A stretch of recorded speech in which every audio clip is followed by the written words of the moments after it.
4 years ago, in 2001, we had a program where we invited 7 or 8, I believe it was 8 World War II veterans to come to this meeting in the spring and share their memories and their experiences and their thoughts about their experiences during World War II. Did I say World War I? I meant to say World War II. We videotaped it at that time. It was a very popular videotape. In fact, we only have one left that needs to be copied, so I didn't bring it along tonight to sell it because we're going to copy that videotape. But after we got done with that program, I think, Sally, that was your idea that year to do that program.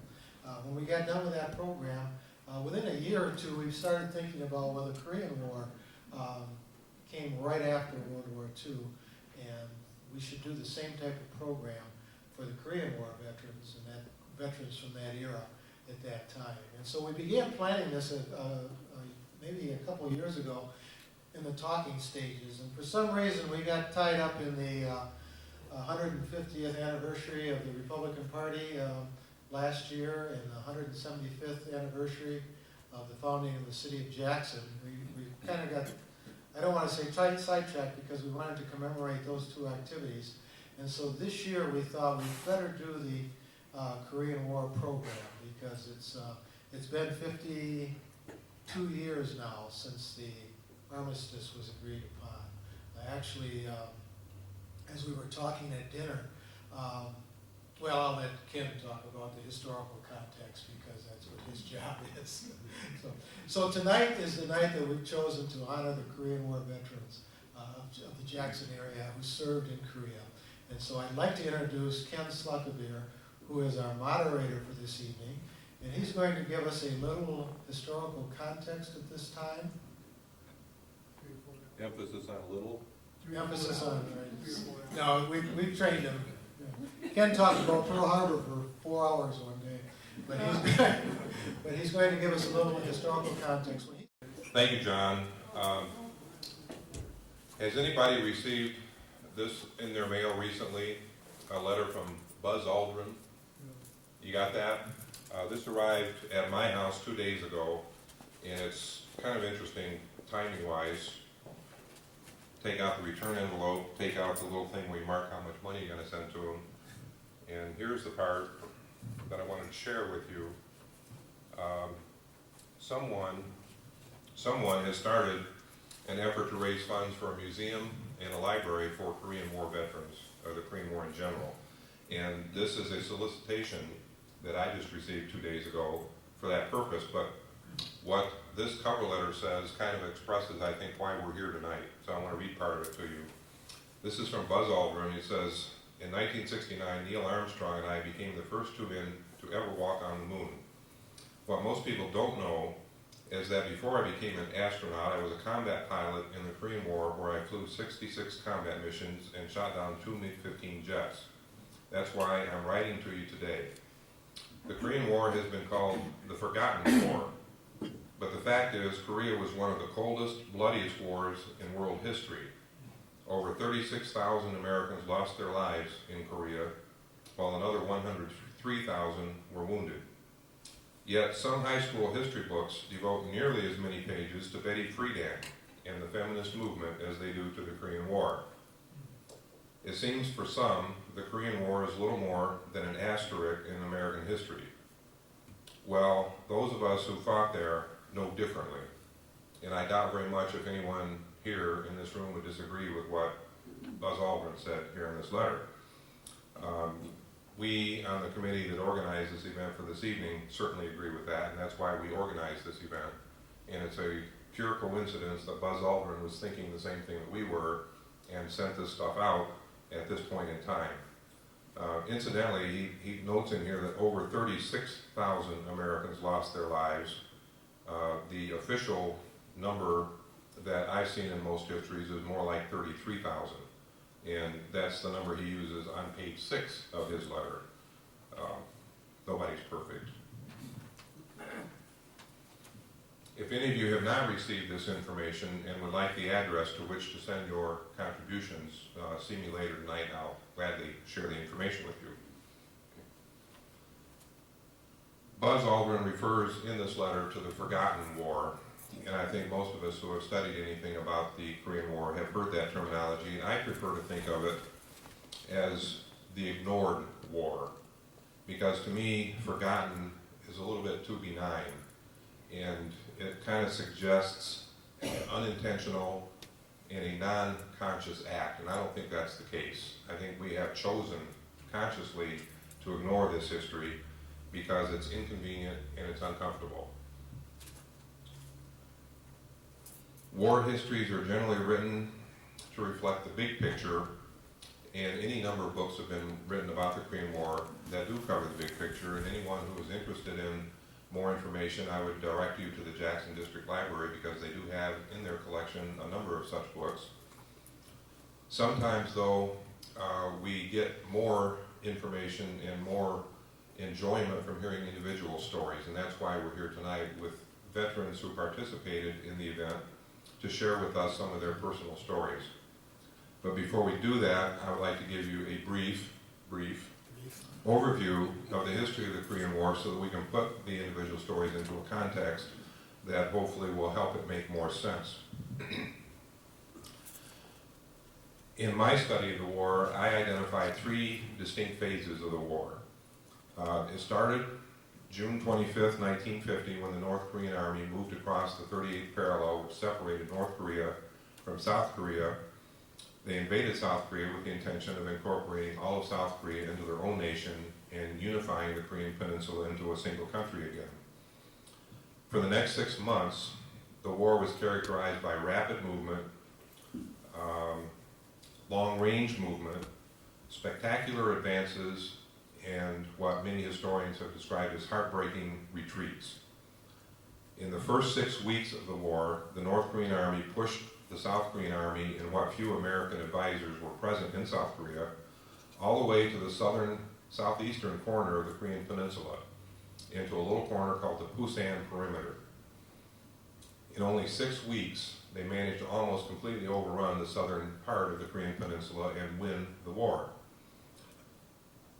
On June 27th, 2 days after the war started, President Truman ordered the United States Air Force and the United States Navy to intervene and interdict the lines of communication and the supplies for the North Korean troops in South Korea, and that for a long time was the only offensive capability that the United States provided in the war.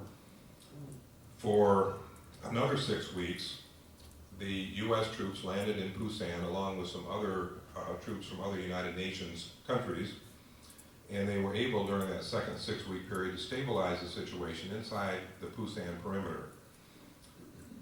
On September 15th, General MacArthur executed an amphibious landing at the port of Incheon, which by most accounts was a piece of military genius unsurpassed probably in the history of the world. That comes from MacArthur's own press officer, of course. It was an amazing event because most military experts, including the entire Joint Chiefs of Staff, suggested this was a mistake and could not be done. And MacArthur had to work quite hard in convincing the Joint Chiefs of Staff to accept his plan, which he finally did. They finally agreed.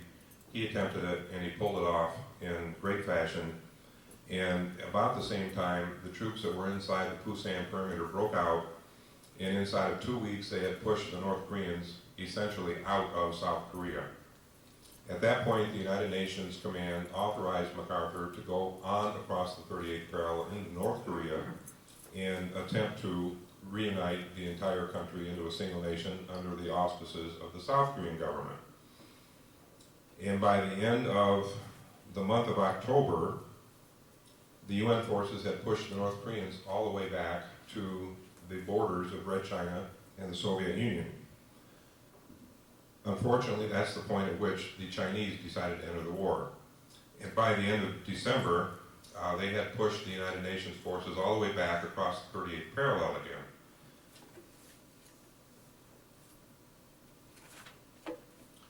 Now we enter phase 2 of the war. For the next almost, not quite a year, 10 to 11 months, the war became kind of a static war of attrition, and one side would take the offensive and push the other side back a number of miles. And then the ball would go into the other court, and the other side would push, and it would bounce back and forth. And a lot of lives were lost, and very little territory was gained. And eventually, people realized that this is getting us nowhere. We're not gaining territory, but we're killing a lot of troops.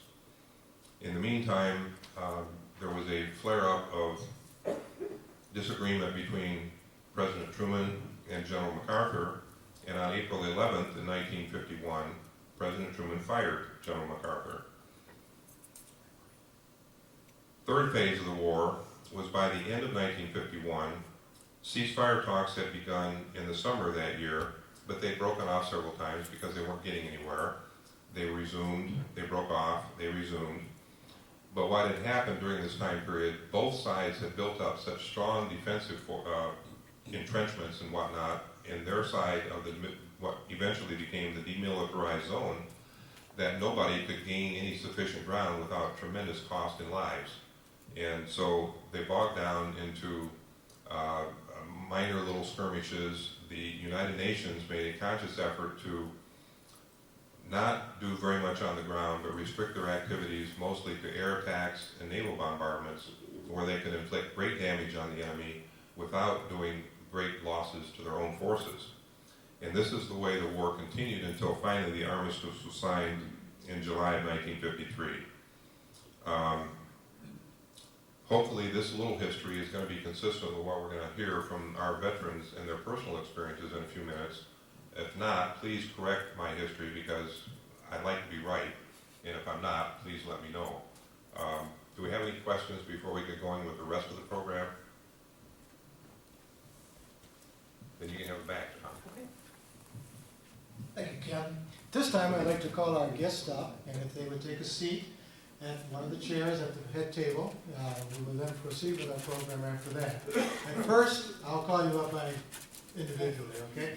At first, this is in no particular order, we have Bill Schenkel, who was a member of the United States Navy.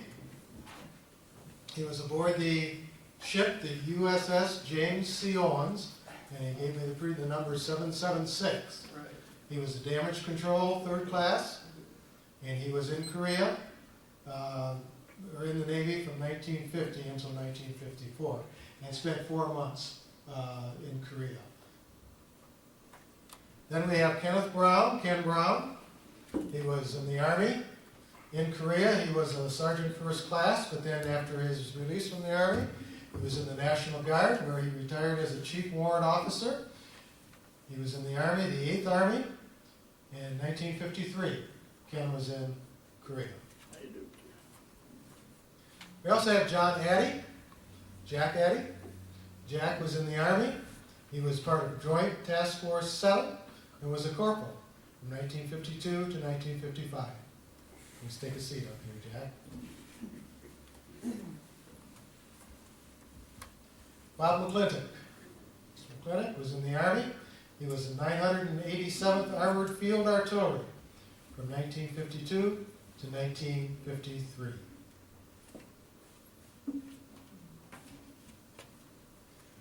Herb French. Mr. French was in the 37th Field Artillery Division of the Army. He was a specialist second class, and he was in the Army from 1953 until 1955. You want to pass those out that time? He had brought, Mr. French has brought a handout that sort of as a chronology of the Korean War. Gordon Lance was in the Army, 74th Combat Engineers. He was a rank of SP4, Specialist 4. And he was in Korea from December of 1951 to January of 1952.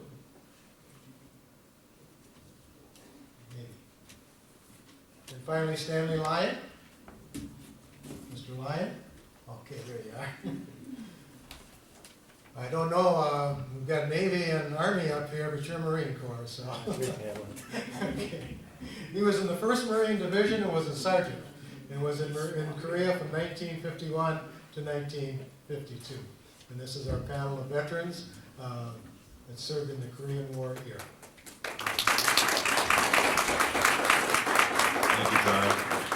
thank you, gentlemen, all of you, for being with us this evening.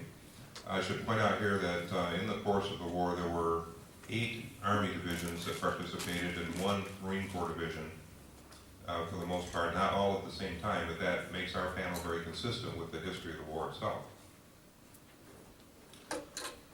What our intention here is tonight is to ask some general questions, and not every question is going to be relevant to every one of you. So what we would like you to do is those questions that are relevant and that you're willing to answer, please just jump in and take turns for those questions that relate to more than one of you, and we'll just go along as long as anyone has anything to say. We also would invite anyone in the audience who has experiences or information or questions to jump in as appropriate whenever it is appropriate, okay? We want to start out by finding out, well, let me back up a step here first and say, I know in one case, one of you at least was in the reserves at the time the war broke out in Korea. Bob, you were in the reserves at that point, is that correct? Yes. Were any of you on active duty at the time the war broke out? Nobody on active duty.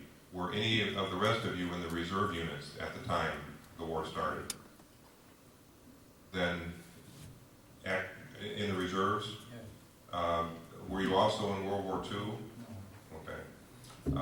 For those of you who were not in the reserves at the time the war started, were you drafted or were you volunteers? I volunteered. Volunteer. Okay. Any draftees? Okay, we've got a couple of draftees and we've got some volunteers, so we have a wide range here of experiences that will make this probably quite interesting. I was recalled. Recall, you were in the reserves and you were recalled Yes. on your honeymoon. Not quite. Okay. Would you like to start and share that experience with us, how you got recalled to duty? Yes, I had served 42 months in World War II. And when I came out, I was commissioned. So I maintained a reserve status. And truthfully, the reason I did, I get a day's pay for once a month. And being a student and married, I needed the money. And I was in a reserve unit in the artillery that was not supposed to be called to duty unless the whole unit was called. And as it happened, they ended up calling 3 officers out of the unit. And I was one of them. We went over to Battle Creek and took physicals, and I was the only one that passed the physical. So that's my story.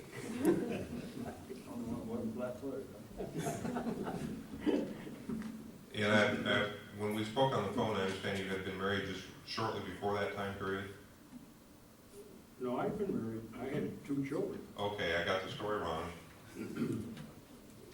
Okay, let's go back to the, at the point when the war started, for those of you who were volunteers, what was your thinking at the time?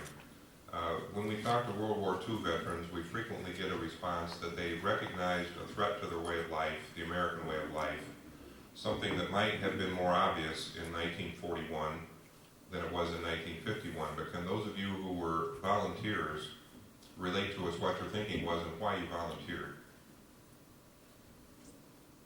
Well, I didn't figure that the world was a threat to the United States. I felt the teachers I was with in high school was a threat to me. So one day the teacher sent me to the principal's office for a spanking. I was in 11th grade, so when I walked out in the hallway, I just completely walked out of the building, went home, joined the Army at 17 with my mother's permission. So, It was a better alternative than anything else you had at the time. right, I could have been spanked by the principal, I'd never joined the Army. Okay, that works. Anyone else have an experience not necessarily similar, but maybe just as moving? I couldn't find work, so my buddy talked me into joining the Navy with him. See the world, as they say. We just got out of high school, 49, and I found a job just after I had joined. I written enlisted, so I worked about a week, I think, and then we had to go to boot camp. But just before that, a week before I went there, I, the girl that I was going with in had a cabin at Beaver Island. We took the ferry boat up, and myself and a 13-year-old girl were the only ones that were sick. Here I joined the Navy. I might get out of ship, which I did.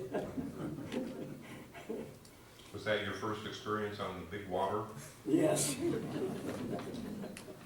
Another example of not too many alternatives and too many choices available, apparently, and you saw the military, despite the fact there was a war going on, Oh, yeah. as an opportunity to do something.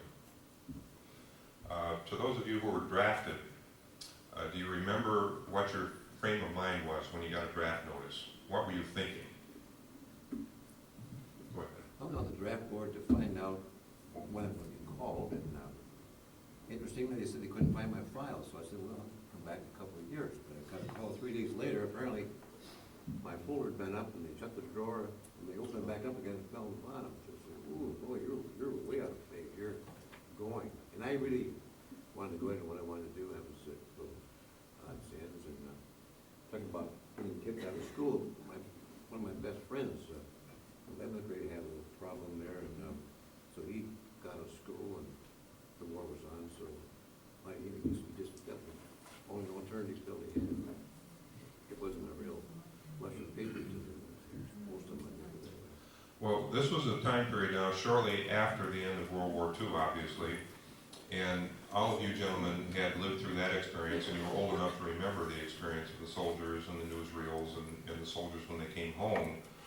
Did any of that feeling of patriotism associated with World War II have any bearing on your thinking or your decision process to enlist or to make yourself available for the draft or anything like that at all in your decision process in 1951 or 52, as the case may be? First, I cannot hear. If you would use the mics, I could hear you. He can't hear you. I don't hear. Okay. They couldn't hear you. We'll try to get the mic down here. I spent 4 years in the National Guard, and the Korean War come, and I decided that I wanted to go into the service, regular Army, and kind of make a life out of it. So I had them give me a demed from the Guard, and I was drafted. Just give me 2 years in, or 21 months. Well, luck was with me. I got hurt pretty bad in Korea, and I had 30-some surgeries in the first 2 years. And so I had to re-up in the hospital. And when they discharged me, they gave me a rank of full colonel because of my condition, full privileges. And I held that for about 12 years. What was your rank before that? Sergeant. They promoted me to, which I was a sergeant before that. Well, this was an honorary rank, and I don't know how many years it was, 12, 14. And I traveled with the military for free, being retired Army, and I still have the privilege of it. But I don't do a lot of things. I didn't hold a job very long before I had to back to hospital. In the first year at Battle Creek, I had 20-some surgeries, and I went by 50 here a couple of years ago. They fixed everything but my attitude. That's why he told me he enjoyed life to the fullest every day. That's great. Well, from our conversation at the dinner table tonight, if you've got an attitude problem, I would like to share some of that with you. Yours is much better than mine. We'll have to talk about that later. Let's jump to basic training. That's usually so much fun. People have great stories to tell about that experience. Can any of you share good stories about basic training? Go ahead. Because I had been in the National Guard, I took a 10-day refresher course. And then I went to demolition school. I went to Baker School, waiting for the outfit to get done, the new recruits. And so I got an education. But whenever they had the infiltration course, I went out and went through it. This is where they shoot over you, you're in the mud, you're in the dirt, and when you get done, you got to shoot your weapon. And I got very proficient with it. I did it for revenge of myself or them. I didn't have to, so I did it, and that's the way I've lived my life. Anyone else enjoy basic training enough to be able to remember funny stories? Anything interesting about it? We got a case when going to bivouac, which was the last week of our basic training. Everybody had to go in full field pack in their M1 rifle, which weighed about 10 pounds. I was a 114-year-old kid then, 17 years old. I could hardly carry it, but I packed my pack right. We got down the road, we had about 20 miles to go for this bivouac. Got down the road about 5 miles. The old platoon sergeants, the drill instructors, pulled us all over the side and inspected our packs.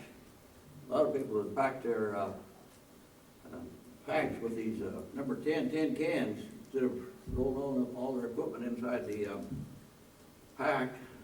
I made them a real light pack, see? So everybody that had these tin cans in there, they fell them out to one side and they had to march back and repack the pack and then march back. In other words, they got double duty out of us. They were trying to go on this bivouac with a light pack. Did anybody in your military experience ever successfully beat the system? That's funny. Well, they'd call us out for things like, we need a truck driver, 2 or 3 of them, you know. Somebody'd raise their hand, I can drive a truck. They said, well, grab them wheel bars over there. We'll work, we got a lot of dirt moving. Military has different definitions for their equipment than some of the civilian industries, obviously. My Did you unit want to? called that the general's car. That's why they say you never volunteer in the Army. Did you want to add something to Well, that? let's see, Here, let's move this microphone here. quite a few, about 20 of us from Jackson that got drafted, so we all kind of knew one another pretty well, and a couple of incidences. One was they called out for typists, and boy, everybody was raising their hands. One guy, 60 words a minute, no error. He just happened to notice the guy asking had white pants on, so there was problems, and it was. They wanted to go to the mess hall and type out spoons in this pan and knives in that pan. And, so then they came along and they said, now, we need 25 guys to go into town to a dance. There'll be girls there, there'll be alcohol and so forth, and nobody raised their hand. So they had 25 guys volunteering, it was the truth.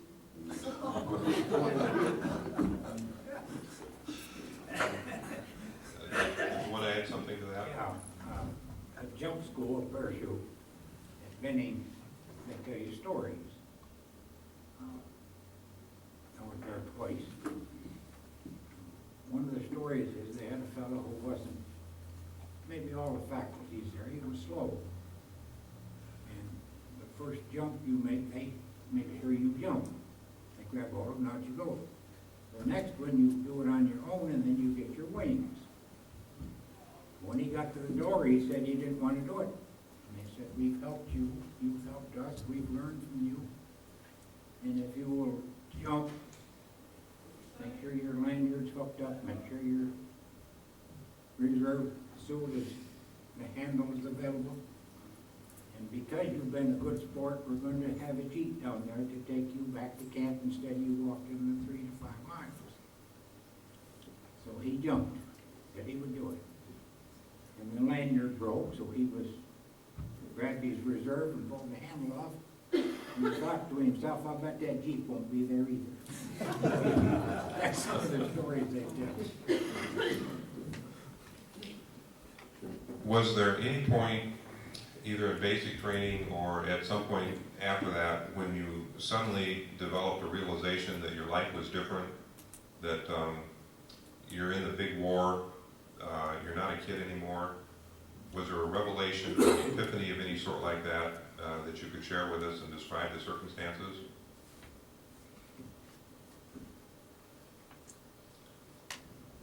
Go ahead.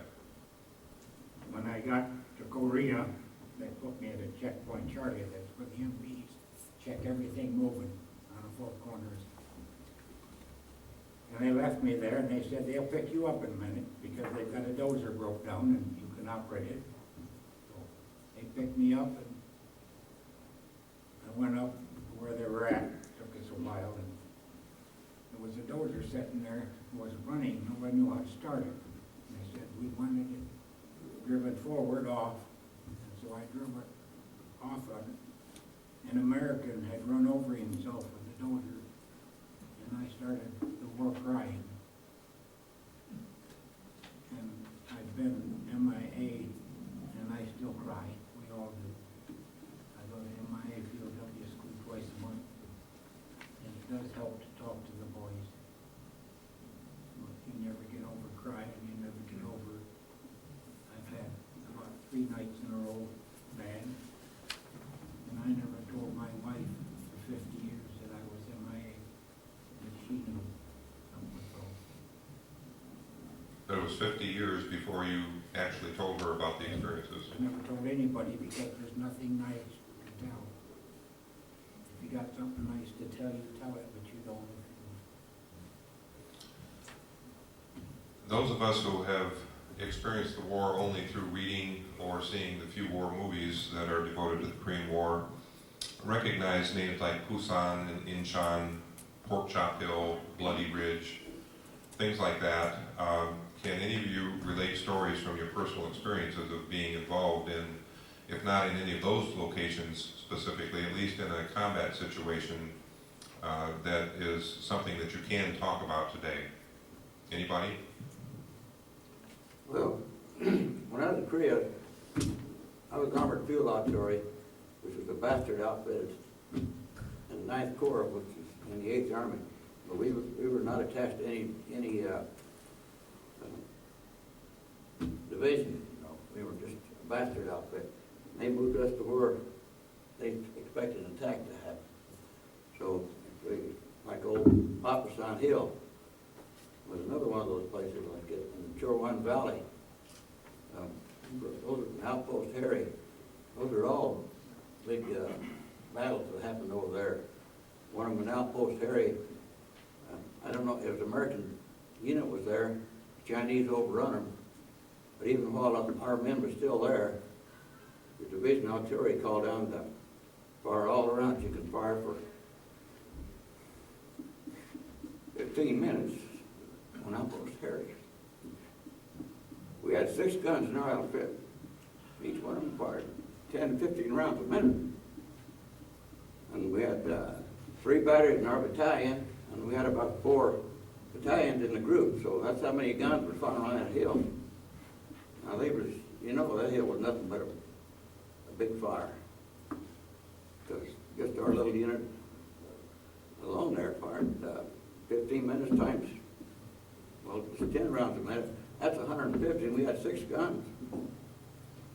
So that's 900 rounds just our little battery fired on Outpost Harry. And we had our infantry up there too. But they'd been dead if we hadn't done it. But the next morning, the 3rd Infantry Division, all they had to do was just walk back up there because there was nobody there. And we had another one that happened to us, which was old Papasan. We were supporting the 1st Capital Rock Division. Well, they were infantry. We were Armored Field Artillery, and we were Point Battery, which means we were probably within a half a mile of the front line. It started getting dark, and we noticed a lot of truck headlights and things headed back down the road going behind us. Well, it wasn't but just a short time. Our battalion S3 sent an officer up to where we were at, said, you guys better get the hell out of here, because the Chinese are attacking. But just about the time he said that, the Chinese were in sight. They come right through our unit.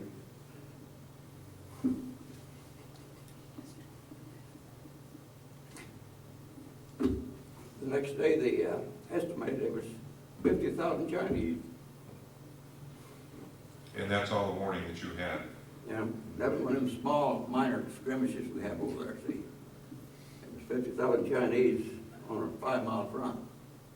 And they just run right smack over us. And we lost about 30-some men. Let me change the tone here a little bit. Oh, yes, please, Bob, go ahead. I wanted to add that I was also Armored Field Artillery, and we were adjacent to his unit at that time. the unit that we supported in direct support, we were the only American unit in our sector. I think you were probably the next closest to us. But we were in direct support of the Rock Capital Division Infantry. And in my section, they were magnificent people. They did a real job for us. They took such a beating, it was unbelievable. And we had the similar experiences as you did, with back and forth where you had, and I think altogether we had 14 or 16 battalions of artillery available. And you would really have to experience to see it. When the artillery fires what they call a TOT, which is time on target, you have artillery battalions that could be several miles apart, but they're given a target at a given point, and they figure we're the American artillery was the only people that could do this too. We trained our allies to do it, where they could fire, and the timing was all, the rounds would hit all in the same area at the same time. And you won't believe what destruction. And this is what happens when you wipe them out. They would mass attack, and they would get on a position, as Ken mentioned, and would be ready for them to go back in. And I know I was at Capitol Hill and Finger Ridge, and I know in 1 week we were back and forth on Capitol Hill 3 times. 1 week. And every time you did that, it cost more lives. Oh yeah, If you see those pictures I and a have back lot more there, Chinese. if you see those pictures I have back there, you see the PR people from the battalion came up, took a picture one day. That's when we were gonna fire 300,000 rounds. 300,000. 300,000 rounds. Yeah, there was more artillery fired in Korea than total in World War II.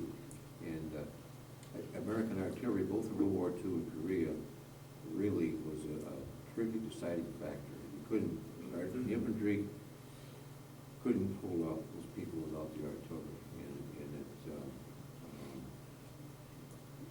I was going to say. The infantry was obviously responsible for taking the ground and holding it, That's right. but they got a great deal of assistance from the artillery, who made it possible for them to take the ground without taking undue losses and not having enough people left to hold it once they got it. Well, I think too, one reason that artillery, as the war went on, fired a lot, was that nobody wanted to really risk their neck when this whole thing was waiting to get over. You would rather see the Bush move, call an artillery round in, and go find out yourself what's going on. Well, this is one of the later stages of the war that I referred to in the overview, where the United Nations recognized that there was not a lot to be gained as far as territory was concerned, even if you did send the infantry out.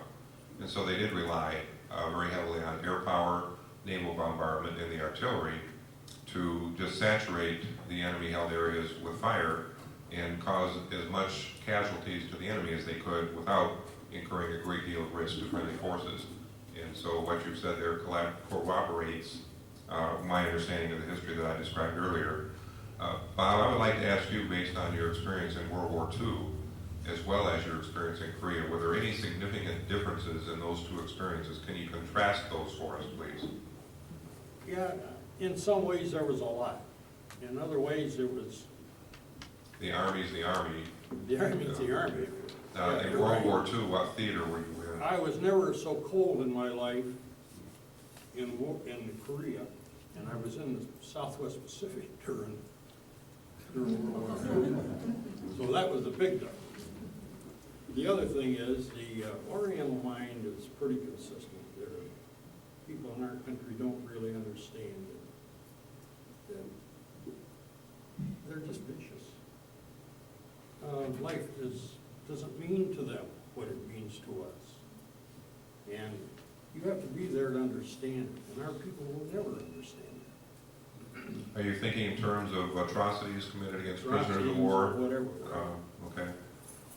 Herb? I think that, too, the difference, the Chinese and the Koreans had a philosophical mission. They were imbued with the idea that they were really doing a great thing, where I think the average American was just he was there, wanted to be someplace else besides there, and so there's a difference. I mean, you fought when you had to, but it wasn't exactly, I don't think there was the fervor in, that there was in World War II. Plus, the military commanders, there was a lot of generals that got their stars in World War II, but had never led men.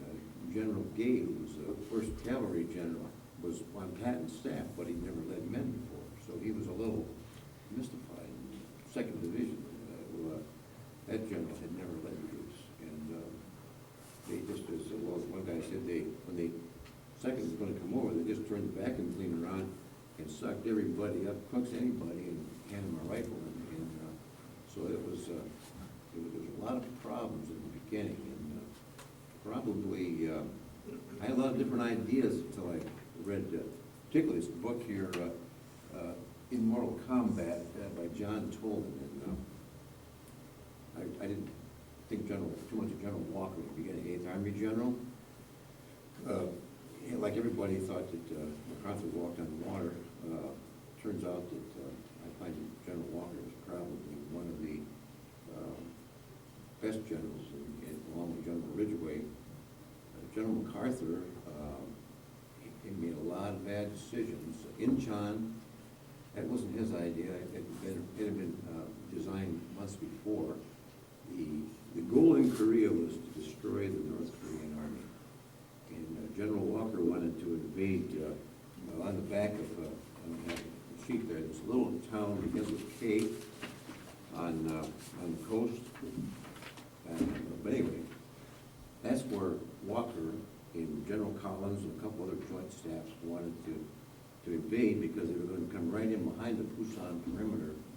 And You're talking on the Pacific side of the peninsula as opposed to on the they eastern were side. come in from the west side. The west is China side. Okay. West. And the same side as Incheon. Okay. Way down, closer. Not as far north as Incheon. Because Incheon, as it happened, when they came in, they, lucky for one thing, but North Koreans had time to get out and get across the 38th parallel, where they would have never made it. And Walker and the boys learned that because they thought in World War II, the Phillies Gap, General Bradley's idea, took too long in coming, too many Germans got away, so there was a lot of, in MacArthur, the day before the Chinese attack, he was going to launch an attack on the 25th of November. Well, he had the press and everybody, he said it was unconscionable. Here's the Allied commander telling the whole world what he's going to do tomorrow. And so the Chinese beat him to the punch. So he, and probably the biggest single retreat in the history of the American military was happening as a consequence of that. My job was a breeze to these gentlemen. Would you like to relate your experience on the Owens? On a Goodwill World trip. But they didn't tell us there was going to be a 5-month stay in Korea. And we mainly every day got same old stuff, same old pattern. We'd get targets that we were supposed to shoot at, trains and guns emplacements. And Maybe Shell. everything was fine until May 7th. We were a little too complacent. We went into a hot spot in Sanjun Harbor, and they had us zeroed in. I was in line at the PX. I was getting my stuff up, and I didn't even know we'd been hit. I seen somebody, a cook, they're dressed in white, of course, you know. He was crawling on his hands and knees down the passageway, blood all over him, you know, what happened, you know? He didn't have one arm on. I said, oh my God. He said, we've been hit. And, you know, it was probably a minute or two before they saw him in general quarters, and by that time, they had hit the galley, and it killed 3 cooks. One was a 17-year-old boy. They had to have permission to get in the service. And then they hit a couple on the top side, and I was going up, carrying the back end of a stretcher up on the boat deck, and they had a detonator charged, or a depth charge, and it shook me loose, and I come right down, flush on my knees. And at that time, I cracked them good. I didn't realize they were shattered until later. And I showed you the letter, this last presidential election. I don't know who everybody else here liked, voted for, but I don't know. I got upset when I heard John Kerry threw his medals away. So I put a letter in the Voice of the People. And I said, I hope nobody gets upset over this. And I got a call that night from a gentleman. He said, Bill, he said, I was on the battleship Iowa. And he said, we carried I was in the basket that carried your wounded over, and I think you were one of them. And he said, I donated blood to one of the cooks that had his legs severed. But he died before they got him to where he could get more medical attention. But everything was all over within 10 minutes, you know. I think we fired off about 153 rounds. They probably shot star shells there, so, you know. And that was the only bad thing I had. That's nothing to what you gentlemen had, the 40-degree cold weather. I know it was a topside a few times, but nothing like these gentlemen. I admire them. Ken, Yeah. could I go back to your previous question Sure. and reflect on one other thing you Yes. asked about the differences between the two wars? One of the big differences that I could point out to you is in World War II, the Japanese had infuriated their own people to the extent that, for example, on the island of Saipan,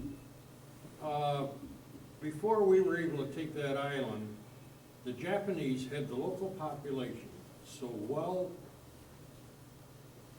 I don't know, Brainwashed. uneducated, I guess you'd call it, but they had them believing that if the Americans came, they would rape the women, kill the kids, kill the men, and do all these atrocities, where the whole group of people, the whole villages went up and jumped over the cliff. And there's pictures. In fact, I have some. Now, these are civilians that you're talking about, not the military Right. personnel themselves. Now, if you can envision a small town of around Jackson, or even Jackson itself, being flattened, no building standing, nothing but rubble, people trying to live, 20-degree weather, and here these people have their children out there sitting in the middle of the field with a slate. They still go to school. They believe in education. They really were, that was that way. The You war go through these was going buildings, on around them, their buildings were gone, and they were holding nothing, school but classes They would be in the out open. there holding school in the middle of the field. And they are quite an old democracy, if you really get into it. But they've been under the thumb of either the Chinese, Japanese, or Russians for years. And they're fiercely independent people, and I have great admiration for them. One of the things that kind of current now that bothers me is you have people over there wanting U.S. to get out. They want us to get our troops out of there. But when I was there, the biggest worry they had was that the UN would pull them. In fact, going back to your artillery, we used to count artillery rounds, what we fired every night. And we authorized how much ammunition the Koreans drew. There'd be nights that they didn't fire many rounds. They turned in applications for hundreds of rounds, thousands of rounds. We'd okay them, because there's ammo buried all over South Korea. They were afraid the UN would pull out. They were stockpiling supplies Stockpiling supplies. at the risk that the UN would leave before they were comfortable with the level of security they could provide for themselves. It's a big difference now. A question about motivation occurred to me in contrasting with World War II with my experience during the Vietnam era, and I'm wondering how the Korean era falls into this discussion. I'm guessing it's going to be closer to the Vietnam experience, not the World War II experience, but GIs who were drafted or volunteered for service in World War II were in for the duration, and they knew that. And so their motivation was to do their job and get the war over with as soon as possible so they could go home and get on with their lives. In Vietnam, the tour duty was 12 months in the combat zone. And so the motivation became stay alive for 12 months. Do whatever you had to do to stay alive so you could go home. And whether or not you accomplished anything that contributed to the war effort in the meantime was incidental. Probably not true universally and across the board, but there was a significant difference in the motivation of the troops. Can you relate either one of those to your experiences in Korea? What was the motivating force that drove you while you were in Korea? You know, we had the same system in Korea that you guys talked about there you had in Vietnam. You got 36 points, you get to come home. If you was in combat zone, you got 3 points a month. I meant to stay there 12. If you were back behind the line, you got 2 points a month. You had to stay there 18 months. Japan got one. Spain got one. Well, I'd stay there anyway. Japan's a nice country. But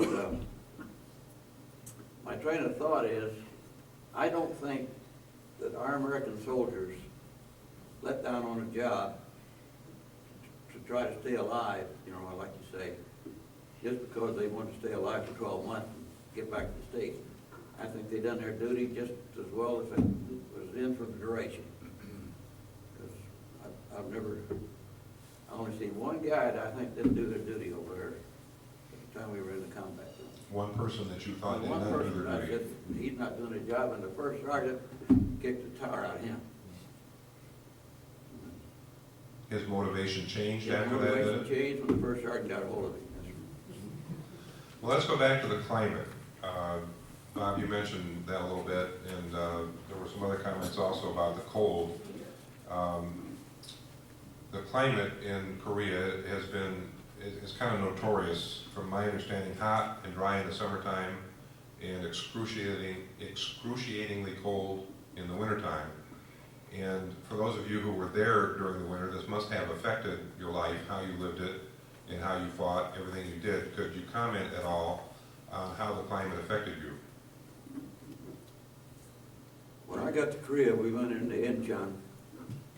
They put us out in a great big field out there, and we brought our gear from the United States over. They took all of our gear we brought over from the United States away from us. And when they stripped us out there in January in the middle of a big field, and we were stripped right down to our shorts, and then we marched into a building and got new equipment. I don't know, about 0-degree weather. They gave me 2 blankets, and I wrapped up in that, my parka, my combat boots. Well, it wasn't combat boots, those boots supposed to keep your feet warm, feet looking. Yeah. But it took me 3 days to quit shivering when I first got to Korea. They put us on a little slow train. We only had about 50 miles to go. We were on that train all day and night. It would go about 3 miles an hour and then stop. It'd go about 3 miles an hour and then it'd stop. It took us day and a night for me to get my unit up on the line. It's a slow train. And I shivered. I couldn't get warm. No heat on trains either. So it was cold, nasty weather over there in wintertime. Well, let's see if we can lighten this up a little bit.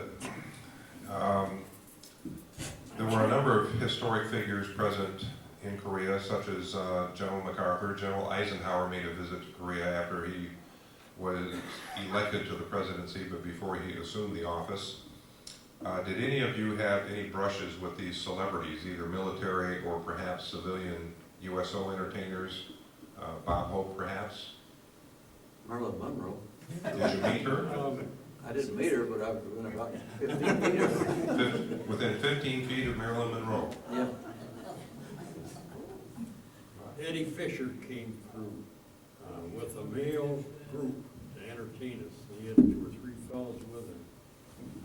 And the time he was there, we were really busy. Those guns were all firing all the time. Now, Eddie was a PFC in the Army. He belonged to the Special Services Corps. But before he left, he was there 2 or 3 days. And before he left, he learned to open up ammo boxes, and he was good about it. And I'll never forget, I had a bunch of wire personnel. My job was battalion communication officer.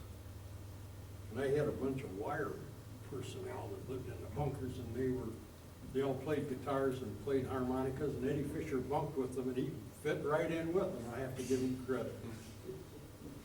But he came through, and we had,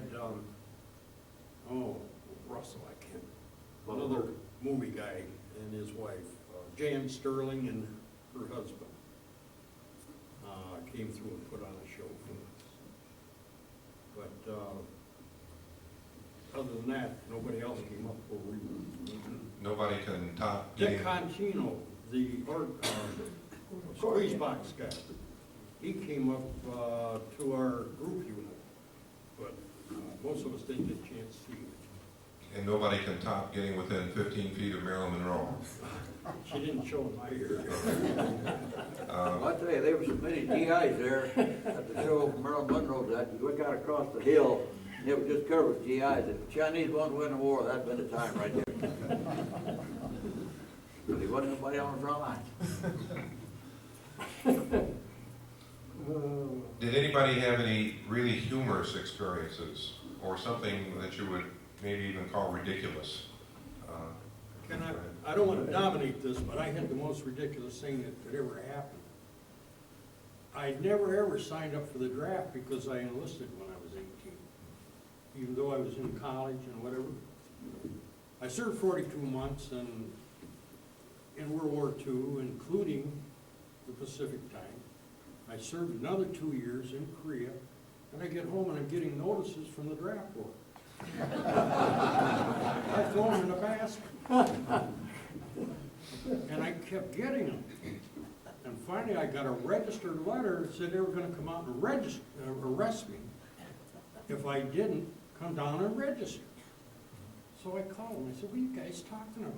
I said, well, don't you have a draft card? And I said, no, I don't. I said, well, you better get one. You gotta come down and get it. And they made me come down and get the draft card. Well, once the military system gets rolling, it's hard to get it stopped. Bureaucracy. Yes. I was in Task Force 77, and we had 3 other destroyers with us. One of them was named the Fox, and they come up one night. They took the whaleboat out. I don't know whether you gentlemen heard of it. It's Hong Wan Island. Anybody hear that? It's on They the map. snuck in there and put an American flag up. I thought that took a little something. One thing I think was kind of unusual, I wouldn't have done it, but you know, I forget what day the war got over with, July 13th or 17th or something other. 27th by my count, but 27th. I wasn't there. I think it's supposed to have been 10 o'clock at night, ceasefire. At 9:50, we were shooting all the shells we could shoot at the Chinese, and the Chinese were shooting all they could shoot at us. They didn't want to have to pack the ammo on. But up until 10 minutes before the ceasefire, everybody was just shooting all they could shoot. Yeah, it was better to shoot it off than have to pack it up and take it back. They had to pick it up, put it on the truck, and haul it off. A couple of humorous things happened while I was in the service in Korea. One of our guys must have gotten in a little trouble down in LA one night. We were shipping out, so he ignored it. And they would move your mail, forward it. And we're up on line, dug in, and he gets some kind of a letter from some judge telling him that if he didn't show up in court within so many days, he would have the police come and pick him up. And so he wrote the judge a real nice letter, and he had to read it to everybody. And he said that he wished he would because he didn't like it over there, and the police come and get him. And he never heard from the judge as far as I know. On the, just to go back onto the Incheon landing, why that was so important was when they landed at Incheon, they cut off the Chinese and North Korean supply route. That was the main thing it was for.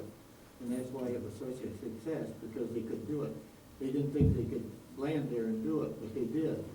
And they did cut off their supply line, and then when they didn't have supplies, that's what turned the point right there when they started retreating.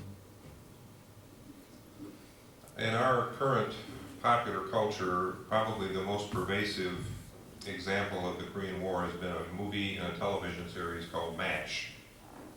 I'm going to assume that most of you are familiar with either the movie or the television series, and ask you if, having watched that, assuming that you watched it, did it depict accurately your experience or attitudes or anything about your experience in Korea or during the war?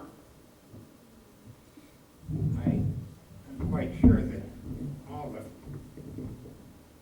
things you've seen on MASH, but they are characters in every outfit. I was at the 8063rd MASH unit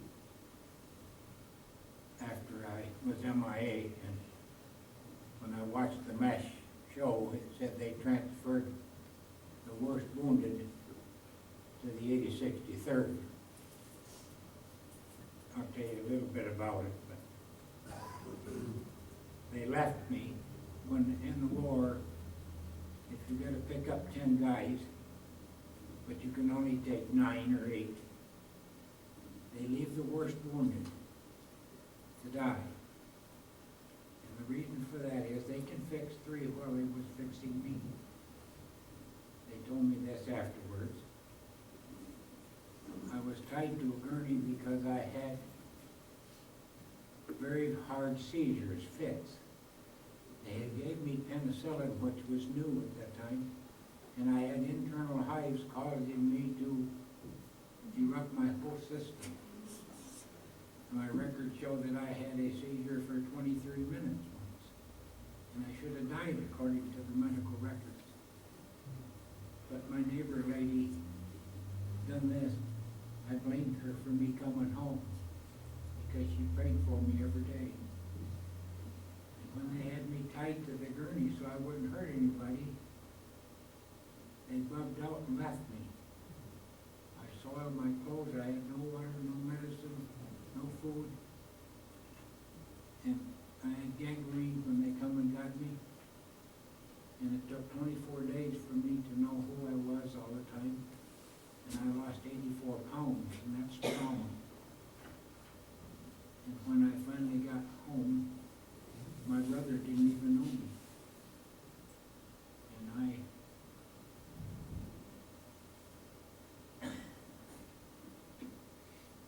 I don't think the movie MASH is anything like the real MASH in Korea.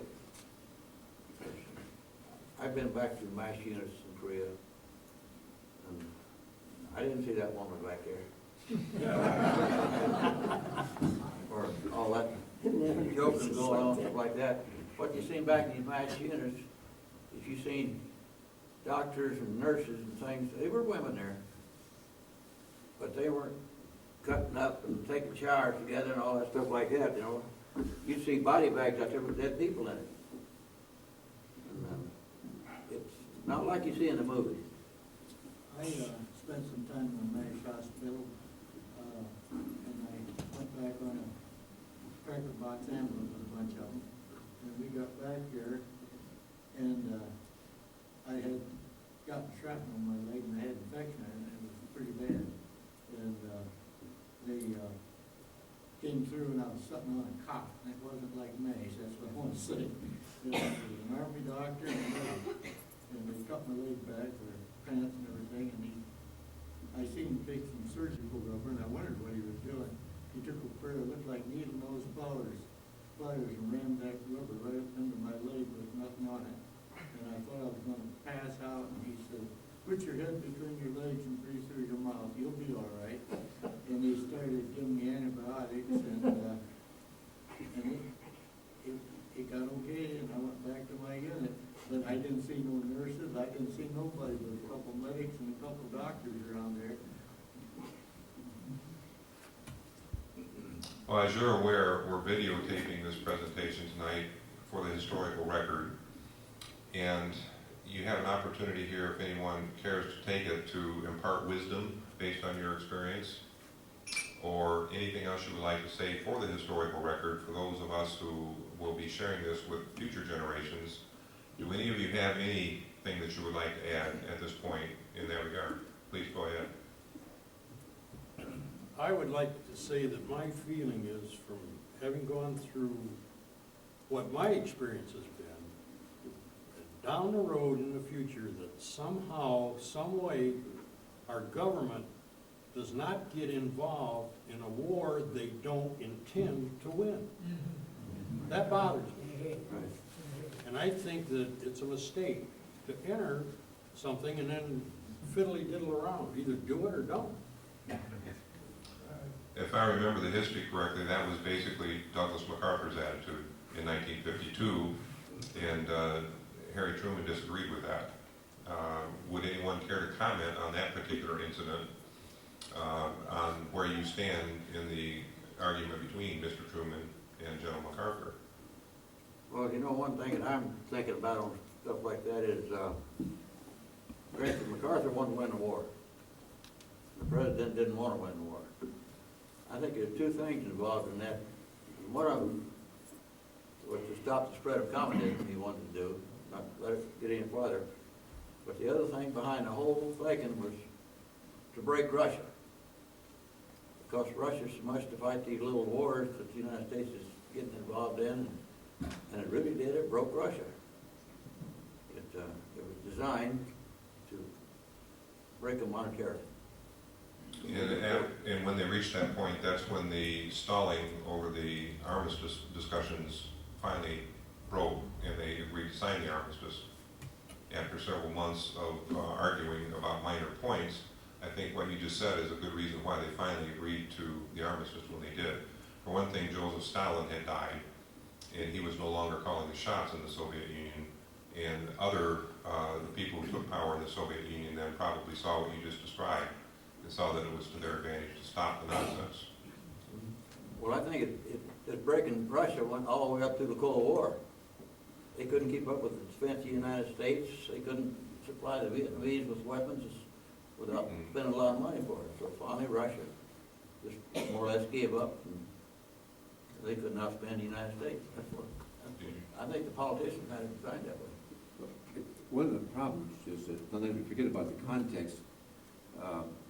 One of the big worries was China going to invade Taiwan, which we're still worried about. But Truman was worried about, what do we do that we don't start World War III? That was a big, that came up a lot of times in when I read about the conferences they had. And Truman definitely, the day that war started, he said, I want to go over there and kick those SOBs. They're not going to get away with this. So he was determined to win the war, but he didn't want to start World War III. And he had problems because they needed the United Nations there. Our army was in bad shape. Been downsized. In World War II, there was 400,000 Marines. By the time Korea started, there was 86,000 Marines, and the army was down to 300,000. So, and virtually untrained and poorly led. So he was playing in a handicap. So World War III was a big problem in China. What to do with China? They were worried about. MacArthur wanted to bring 3,000 troops over from the Shanghai Sheiks. But again, what's going to happen in China? They had poor intelligence also, as we seem to suffer here lately, of not having good intelligence about exactly who we're fighting and what's going on. So there's a lot of handicaps, and the big picture was what the politicians were looking at, among other things that politicians look at. Did you have some comments to add here? Well, the Navy, the thousands that you mentioned were killed. My father kept newspaper clippings from the war. There's some back there, they're real brittle. But there was a total of 5 ships sunk by mines. 4 were minesweepers, and there was a total of 34 ships that were sank or damaged during the Korean War. And the action, they lost 102 sailors, 31 missing in action, and 282 wounded. These are sailors from the ship, not the flying Navy. From the Navy.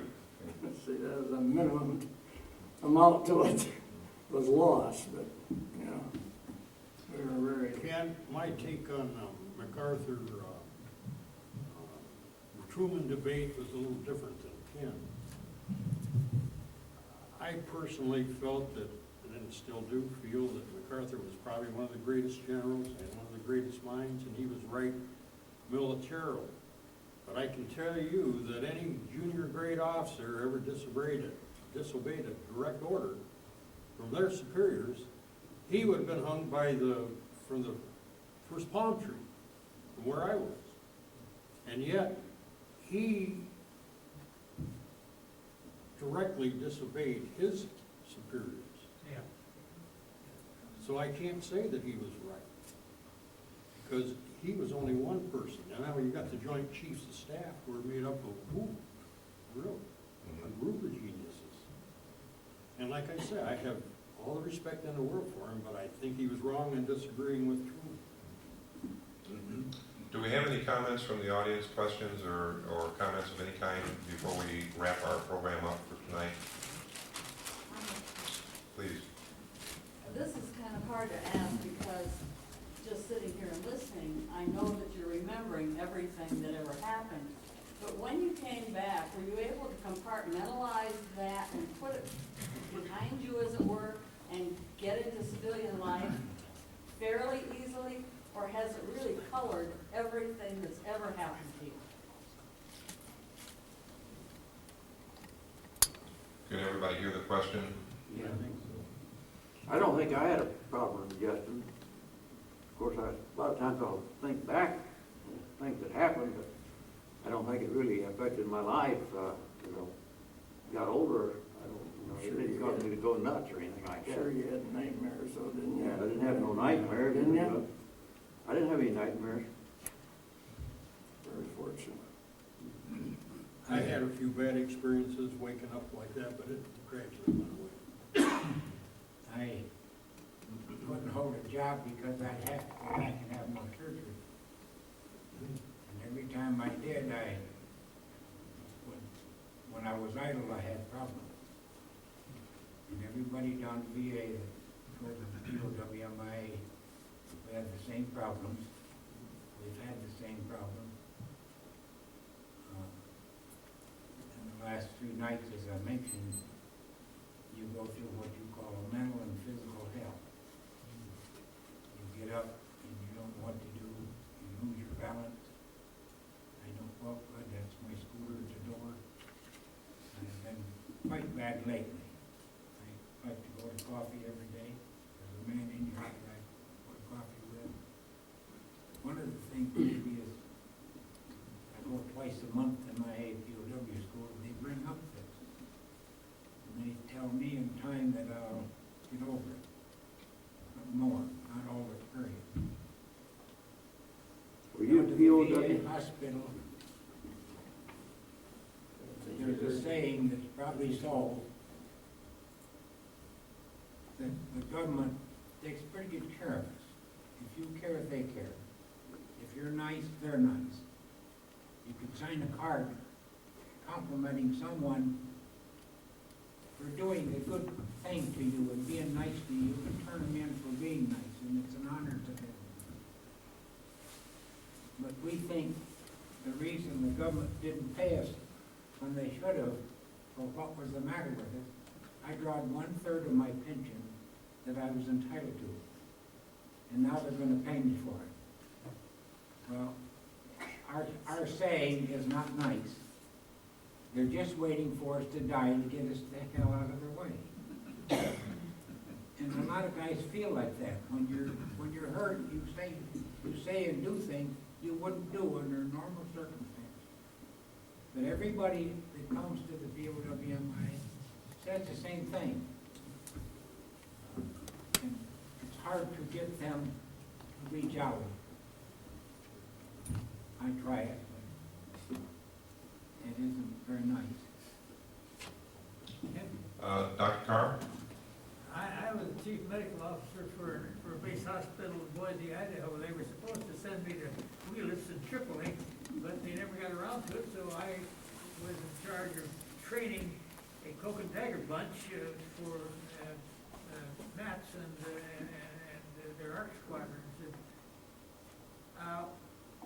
my point is that while there's one aspect of the esprit de corps in the Korean War that was not there in World War II. Most guys in World War II were pretty gung-ho.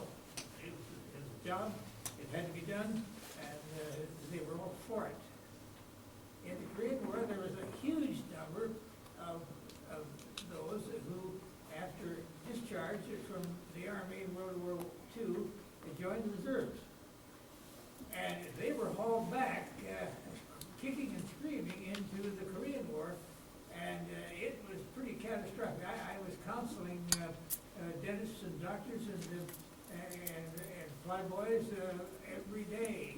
They were angry, and they were going to serve. They weren't going to go AWOL, but they were angry.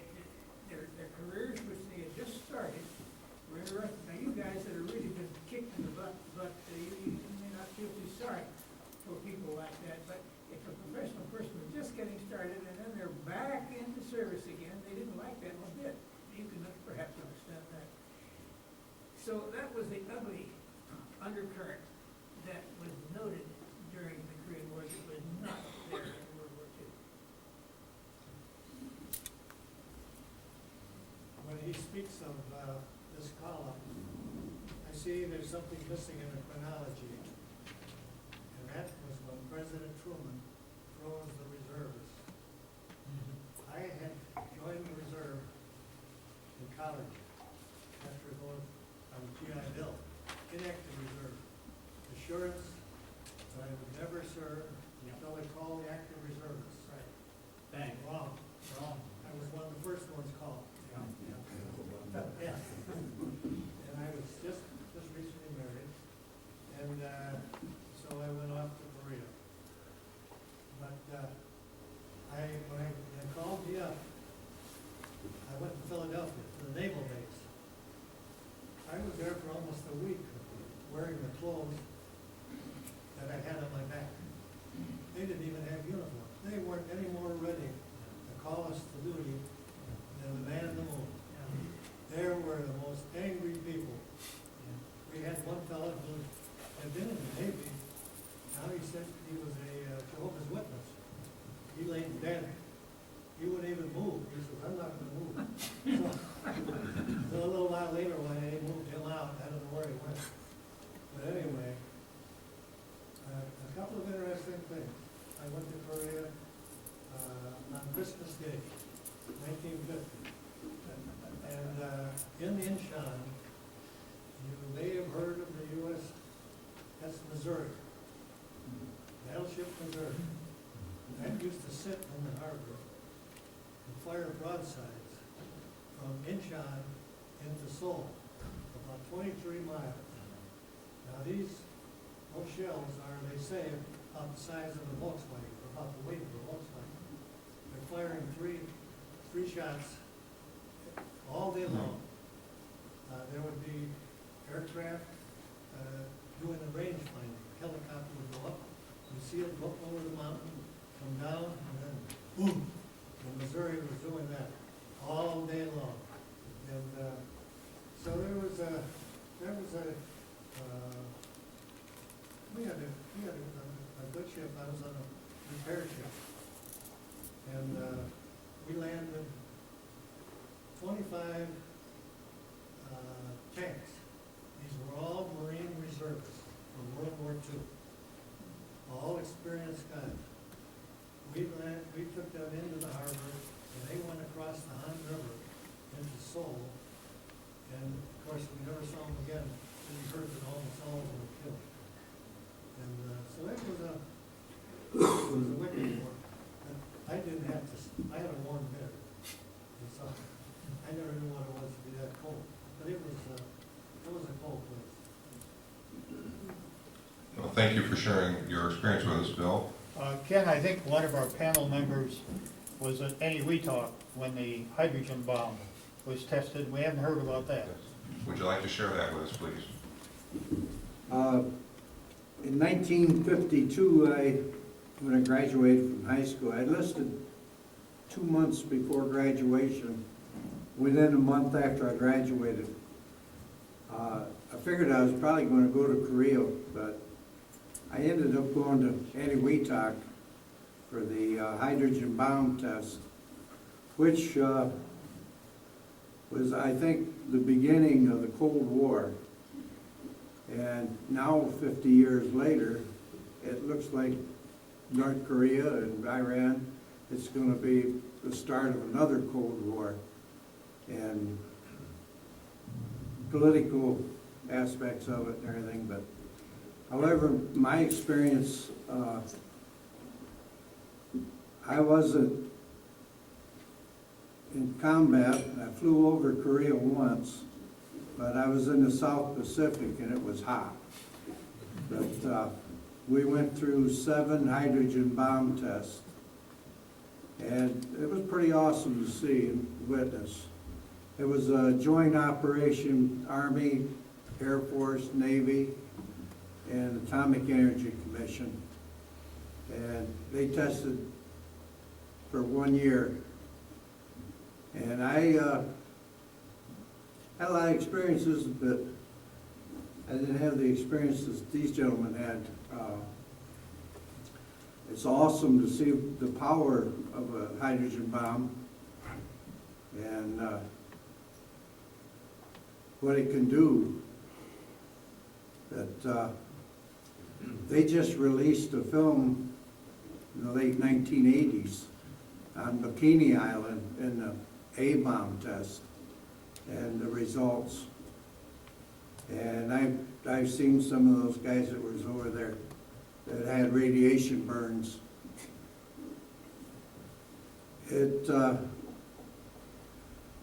I hate to see the Cold War coming up again, but with the political situation, it looks like Korea all over again. Interesting observation. Thank you for sharing that experience with us. Does anyone else have any questions before we kind of summarize and wrap things up? You want to wrap it up? You want me to wrap it up? Okay, if we've got pretty much all the questions answered and comments that we're going to get, I'll give the mic back to John, and we will wrap up the evening. Thank you very much to all of you gentlemen for being here.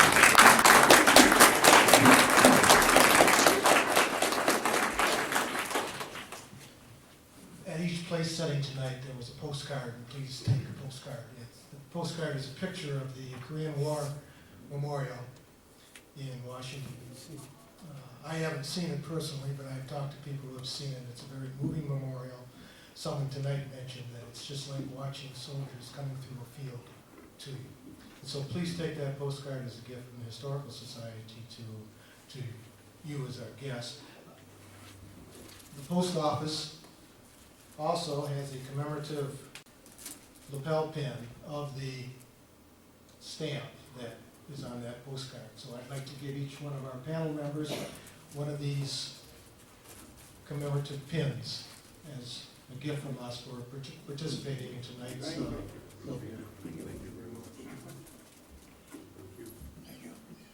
Gordon, one thing? The VA had me get a hospital to keep my mind busy several years ago. So I came back in 2 years and told them that I had a hobby. And the hobby is collecting an item or literature of their own. Didn't call, as he explained to me. And I told him in 2 years I had a hobby.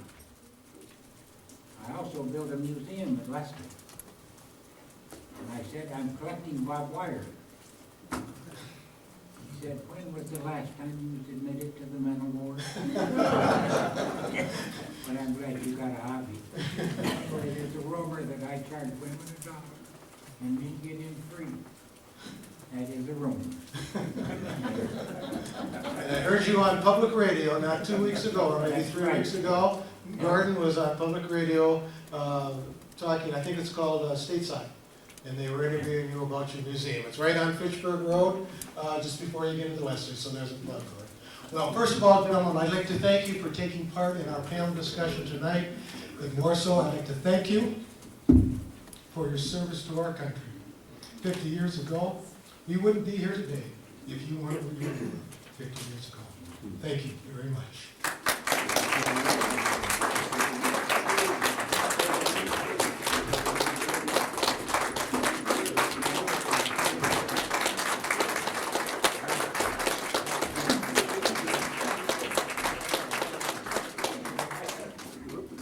There are still things on the back table that if you would like to take a look at, please feel free to do that. And thank you very much for coming, I appreciate it.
That's his outfit that we get together once a year. New Orleans this year.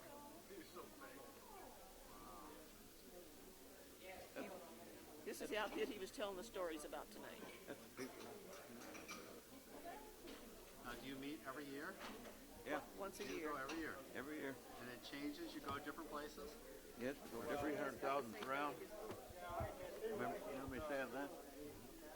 This is in Korea, and this is our 300,000 around we fired there. Oh, that's a lot of rounds being fired. But,